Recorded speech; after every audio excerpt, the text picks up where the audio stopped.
It was raining in London. It always rained in London. The morning of the 6th of September was no different. A thick veil of rain obscured one's vision beyond an arm's length, so all Alexander Christopher Patel could see was a faint light glowing from a building a couple of 100 yards away, as the car drew to a slow stop. "Well, son, I guess this is it then," murmured his father, in a sense of disbelief. "You know, it's going to be strange without you around at home. Very quiet. But we're all very proud of you. I can't believe it. Years of work and you're finally here." His mother's eyes sparkled like crystal pools, with tears of both pride and joy. "Remember what I told you. Make the most of everything here. It will provide you with opportunities which you've never had before. A chance to make a real change in this world." Alexander got out the car and opened the boot, seemingly oblivious to the pouring rain around him, as he pulls out a long leather trunk with the initials PJN carved on the lid, his maternal grandfather's. And then, after giving his parents one last look as they smiled at him with unconditional love, he spoke. "I love you guys." And then he turned and walked towards the light emitted by the nearby building. As he got closer and closer to the light, Alexander felt a feeling of nervousness, like there were butterflies flittering around in his stomach. At this point, he remembered the words of Mr. Hall, a master at his old school. "You're a scholar. Go be one." Immediately, he felt reassured, though only slightly. As he neared it, he could see the shape of the building more clearly.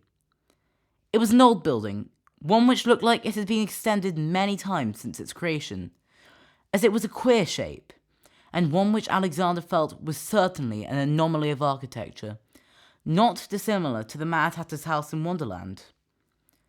He saw twisted stone gargoyles with piercing eyes which seemed to watch his every move, and at the front of the building was a large wooden door with dark steel hinges.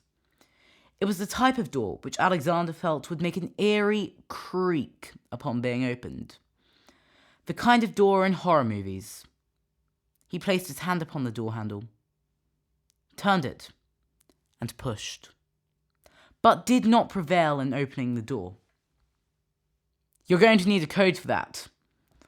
A smooth, playful voice came from behind Alexander, accompanied by a light chuckle. "Of course. You're a shell. And you, boy, you didn't know that yet. I presume you're in Drury's, hence why you're here. If you aren't, then you should be immensely disappointed that you are not. And, oh, sorry. Most remiss of me not to introduce myself. I'm Gabriel Salvador. I'm the head of house here, and you are..." "I'm Alexander Christopher Patel. It's a pleasure to meet you." He held out his hand, which Gabriel shook with a laddish smile on his face. "Come on. I'll show you your room and help you get set up tonight. Tomorrow you'll learn all about the school and meet Mr. Adamson, our housemaster. The house has a ton of traditions and history, because we're the oldest house on the hill, but he'll walk you through all of that in the morning." "Vitissimus et optimus," came the reply. "The oldest and the best. Latin. I'm impressed. How good are you?" "Well, I'm a scholar," muttered Alexander sheepishly. "Not bad, then. I'll keep you pegged for our House Cup later in the term. Now, what are your views on the current political climate, with all the recent changes and..." As the two boys headed through the doorway, discussing a whole range of matters, Alexander was wholly oblivious to how his life was going to change forever. Chapter 2. The Meeting. Tring! Alexander slapped his alarm clock off his bedside table with such vigour that its batteries flew out, leaving the cracked clock on the floor. "Damn it," he muttered, drawing back the curtains. "What's the time?" Upon seeing the view from his window, he completely forgot his own question. The sight was magnificent. The rain had cleared up overnight, leaving a bright blue sky overhead, flecked with sheep-like clouds. The school itself was situated upon the top of a hill, and the view was magnificent. Directly across from the window was a beautiful stone library, with a rose garden at the front and sparkling stained glass windows, which told the classic story of William Shakespeare, Oscar Wilde, Jane Austen, just to name a few. And then the headmaster's, the rival house opposite Drury's, a sinister, foreboding building, which loomed into the sky like a, "Let me tell you the time. It's too early for you to be waking me up." Alexander turned around in a flash of confusion to see a short, stout boy sitting cross-legged upon a second bed in the far corner of the room. Alexander hadn't noticed it or its occupant when Gabriel had brought him in last night, because of the dark, and he'd completely forgotten that he had a roommate when he set the alarm. "Gosh, I'm terribly sorry. I didn't mean to disturb you. I just didn't want to be late for Mr. Adamson's speech at 7:50, he mumbled. "Anyway," he said, in a desperate attempt to recover any hopes of friendship with this boy, "who are you?" "My name is Viscount Martin Hessington III of L'Île-de-Beau. And you are," he uttered in the most condescending voice Alexander had ever heard. From his impressions so far, Alexander reckoned that Viscount Martin was the sort of chap who would attend sporting events he knew nothing about and attempt to converse with people about rackets when he was in fact talking about squash. "I'm Alexander Patel. It's a pleasure to meet you."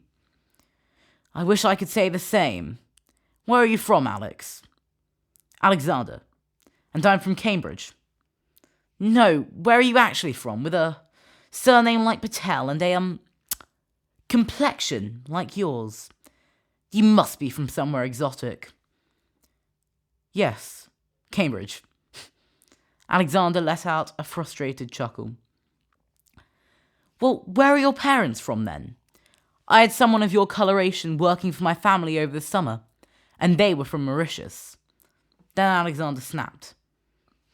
"Let's get some things straight. Firstly, my parents are both from England. I'm English. This is the 21st century. Welcome to diverse Britain. Right now, you are sounding like an ignorant racist." The two boys glowered at each other for about a minute, until Gabriel popped his head through the door and said, "Chaps, Mr. Adamson's speech is in 5 minutes. Hurry up and get ready, then meet him in Reader." The two boys looked at him, utterly bewildered. The library. I do need to teach you lads all the school terms." Chapter 3. The Opportunity.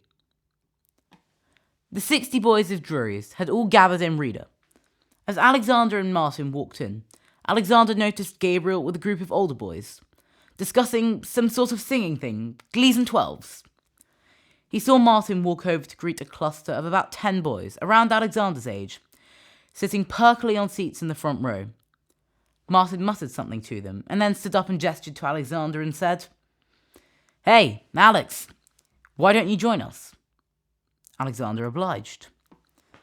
A large kid, with arms like tree trunks, who looked like he could wrestle a bear, if he hadn't done it already, sat next to Martin. The boy held out his hand and smiled nastily, revealing a row of crooked teeth. "Nice to meet you, kid. I'm John."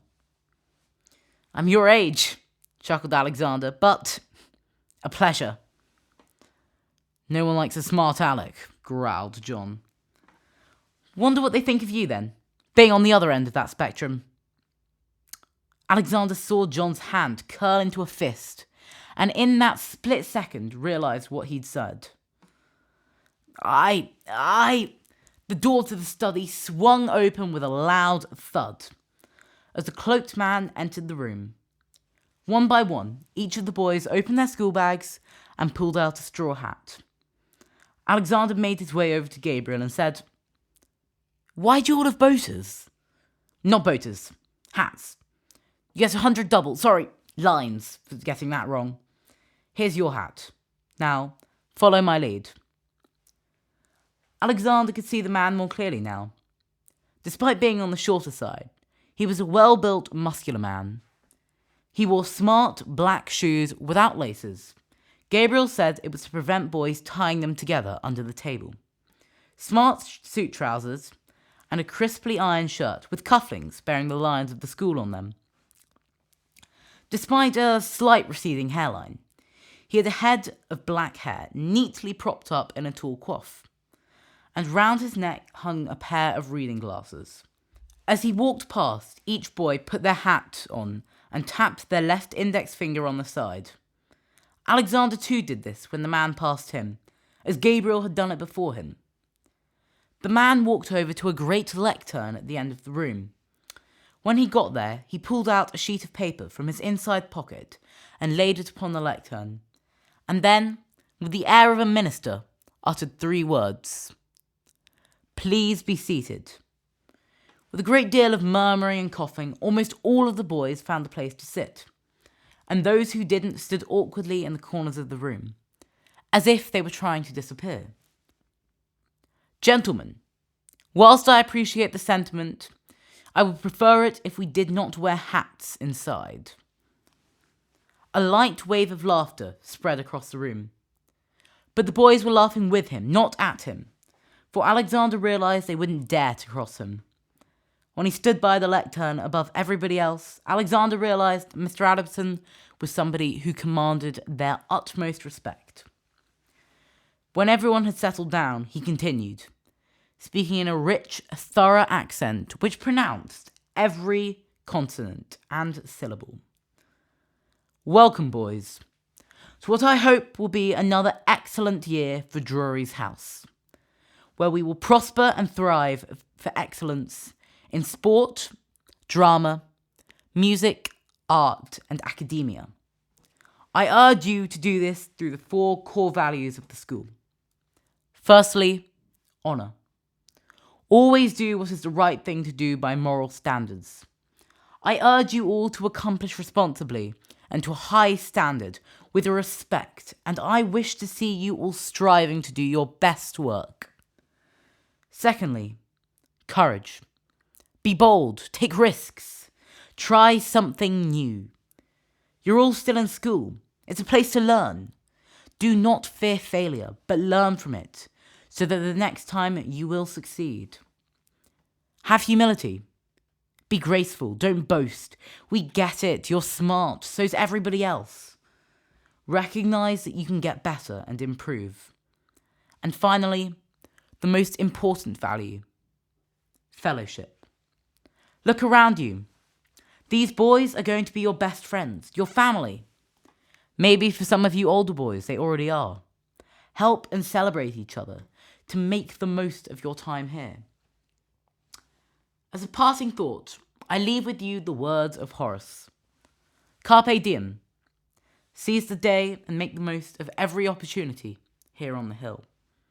Remember, friendships forged here and success go hand in hand. Alexander glanced sideways at the group of boys whom he would be spending the next 5 years of his life with, and smiled. He saw Martin smiling back. He was sure that his time on the hill would be one of intrigue and adventure, perhaps even worthy of a book. The end.